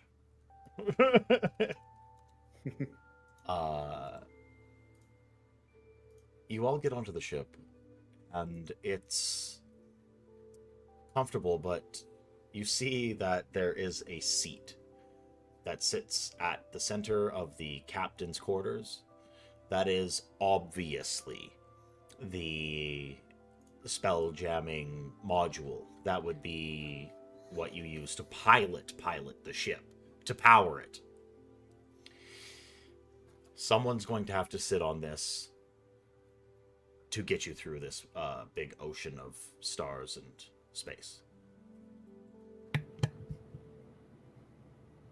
It should be me. It has to be someone who has arcane power. It should be me. Here's the thing. I can also do it. Yeah, but I can't do it. Listen, I don't know what kind of horrors we're going to face in the Astral Sea while we're here, Pixie, but if we're getting in a fight, you need to be up close. Wait, you think there are going to be more horrors to fight? I don't know. I hope so. I mean, I shouldn't say that. I really shouldn't say that out loud. Dante walks up and sits in the chair. Pixie walks up and Sits in his lap. Yeah. We're gonna Sure, replace Pixie, you can sit in my Gavin. lap while I drive the ship. That's fine. You can have your Pixie hands on the walked steering up wheel, but you and- can't actually drive. Yeah, you can have your hands on the steering wheel, but you can't.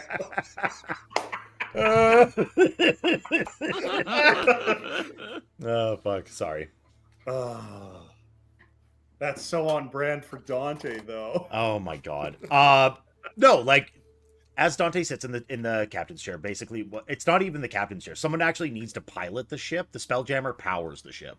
So, as you sit on it, you feel this, like, thrum of power as the ship lights up. And the rest of you sort of mill about. Somebody's going to need to catch the sails. Someone's going to have to actually captain it, not just spell jam it. And as you all go about taking your crew positions,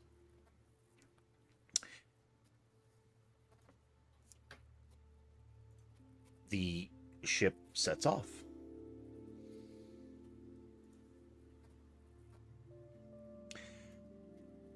The travel through the Astral Sea is one that is very strange and not at all alien to travel at sea, but the strangeness is that it can be in any direction. You can sort of pilot around. There are winds. Was the gas station just a rules refresher? There are arcane winds that propel you through, but you fly through.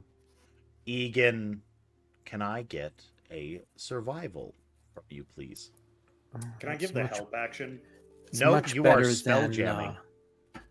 Much better than my Arcana, theoretically, unless I roll poorly. Can my familiar give the help action? Can your familiar smell magic? I mean, arguably, yes. Arguably, fucking no. Inarguably, no. You know who can? Wild magic barbarians. That's Ritual cast detect magic through my familiar. You can. I'm gonna ritual cast suck my balls. No, absolutely not. Because it's not. It's not specifically a spell that you're looking for. It is a trail of yet to be determined. Could Relica as a sorcerer give the help action? I think Egan would have to figure that out themselves. Could we accept failure sometimes and roll with it? God forbid, hey? No. So you can fail forward. Egan, you search for that thread, that smell, that feeling that you've been having inside of your core. Oh, that you feel inside of your core. And it's kind of slipping away at times. And you've yet to determine a very distinct direction. Oh fuck, he's got a dice. And yeah, he plays with dice a lot. He can't eat it. I'm sorry. Give me one moment. You can't have dice. You are not The allowed to magic smells like prune Lord, juice on a no. Tuesday. Bad. You're eating a wiener. Well, you're not bad, but good lord. Can't have dice, little baby man. No! No! Stop it. No Make dice. chaos rain. No dice. Also, for what it's Okay. worth, I would never have gotten this far in Aaron's games by failing forward. You can these days, but 10 years ago, no. So, regardless, you can't quite get the exact direction that you're looking for. And so, the ship sort of mills, not without direction, but not specifically anywhere productive. Everyone, can I get you to make perception checks as time passes? Except Oh, I don't Dante. have it. Except I need Dante, to be you so are actively fucking spell good at jamming. Yes. this, and I'm so sad. Why is my mouse not working? Yeah, Torik's really distracted by thinking about what the sign of Moander should be for him. Not his butt cheeks? No. He's got some ideas for him. They're too small, remember? Right. Too small to Fuck you even both. ponder. Too small to ponder, even. He would Close. ponder his orb, but there's no orb to ponder. No orb worth pondering. All right. So, Does Relica roll? Relica rolled. We don't see shit. We are lost. As you drift through the phlogiston and your ship floats along, Dante enraptured with the thrill of powering this new vessel of his own creation, Egan searching for the direction that they're being pulled. Bori sort of still perhaps enraptured by his encounter with Baranar, Torik, contemplating the very nature of the god that he holds in high esteem, but still is such a mystery to him. And Pixie, in a very similar spot, contemplative, a lot of whys, a lot of where are we going, a lot of new things. It's at that you all feel a very sudden rumble across the ship.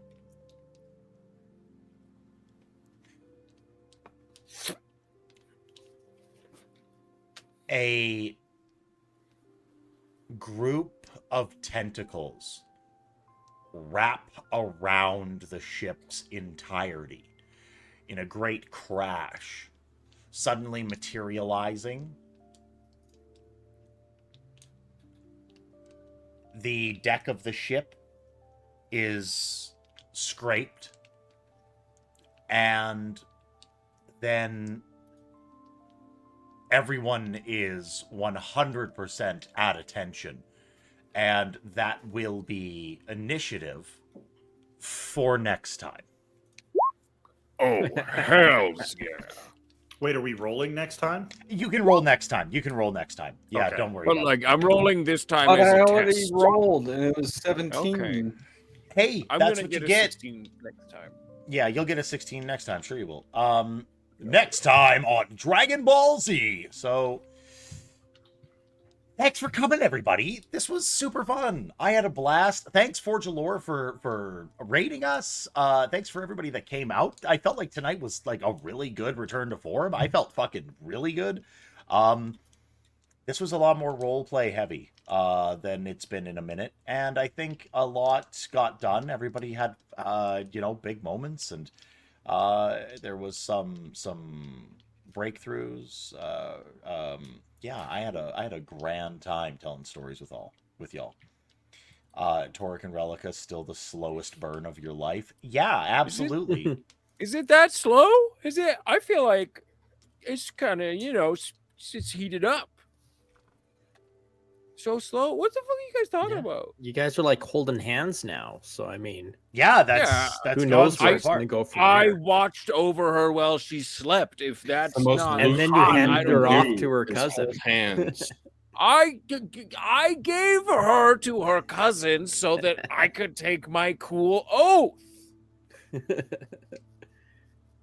It's not what the people want, Lane. They want hot smooching. All right. We Well- want our That's not Torek's thing. Well, then it just needs to. Yeah. Torek's very chaste. we need our house Yeah. Roldagus smut already. Yeah. Exactly.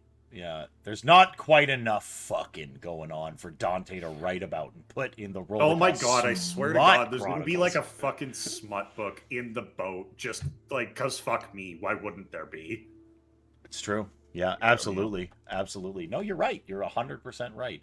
It's like Skyrim, we just find a copy of the Lusty Argonian Maid in this fucking Spelljammer shit. I love Lusty Argonian Maid. I've read it so many times. Favorite novel. The lusty Baranarian maid. Is that what Oh my god. Or Truly fucking- licentious. How dare you? And fucking, it'll be like Torek's Temptation. Fucking. Yeah. And then of course there needs to be like Egan and the ghostly embodiment of their own wild magic pound each other in the butt, like Chuck Tingle style. Yeah. I was Yeah. also gonna say Pixie's finger play. Yeah. Oh no! Ah! Oh no! I don't like that. I don't like that. Man, I don't like that. Hold on. I'm gonna fucking. We're gonna find somebody to raid out to, everyone. I had a fucking fantastic time this evening. I really.